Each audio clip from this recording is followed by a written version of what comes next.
əvəzi tanımıram.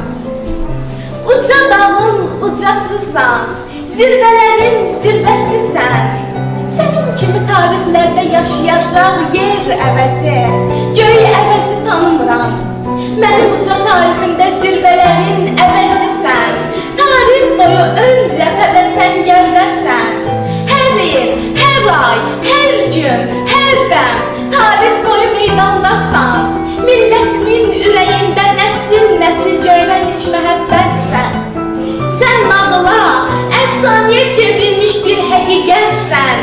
Qəlbimizin içindəsən, dilimizin ucundasan. Dastandasan, laylodasan, nəğmədəsən, şeirdəsən. Azərbaycan dünyasının hər yerində, hər yerdəsən. Qoy eşitsin bütün dünya, sən əbədi prezidentsən. Prezidentin uca fəxri kürsüsündə əbədisən. Dədə Heydər, xalqım üçün əbədidir. Seçdiyin yol, qoyduğun yol Dədə Heydər. Bugün bizim getdiyimiz bu ulu yol, əbədi yol, həmin yolun davamıdır. Karvan gedir öz yoluyla, adı İlham Karvanıdır.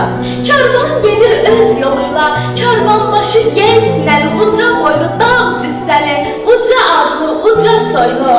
O alınmaz qalaları alasıdır, o keçilməz keçidləri keçəsidir, o Heydərin balasıdır.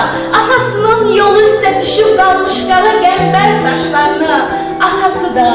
Karvan gedir öz yoluyla, yel qanadlı, karvanbaşı İlham adlı, otdan geçmiş, sudan geçmiş. Heydər adlı bir müdürçün ağıl, idraç dəryasından sular içmiş. Ucaldığı bu zirvədən onu heç kim indirənməz. Karvan gedir öz yoluyla, bu yolundan onu heç kim döndərənməz. Çünki bu yol hak yoludur, ədalətin, həqiqətin düz yoludur, öz yoludur, tam doğrudur. Bu yol qolları bağlı Qarabağa, Qubadlıya, Zəncilana, həm Ağdama, həm Laçına, həm də Şuşaya doğrudu. O bu yolla gedəcəkdi, dağlar, daşlar əsdi onu. O bu yolla gedəcəkdi, ildırımlar kəssə onu.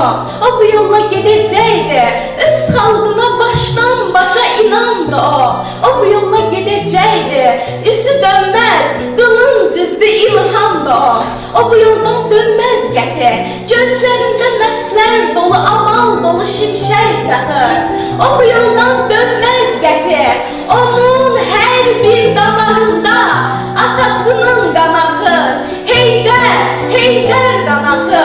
O bu yoldan dönməz qəti, Heydər adlı məhəbbətdən doğulmuş o. Karvan gedir öz yoluyla, mənzil başı yolu bəlli. Karvan gedir öz yoluyla, başda gedən ulu bəlli.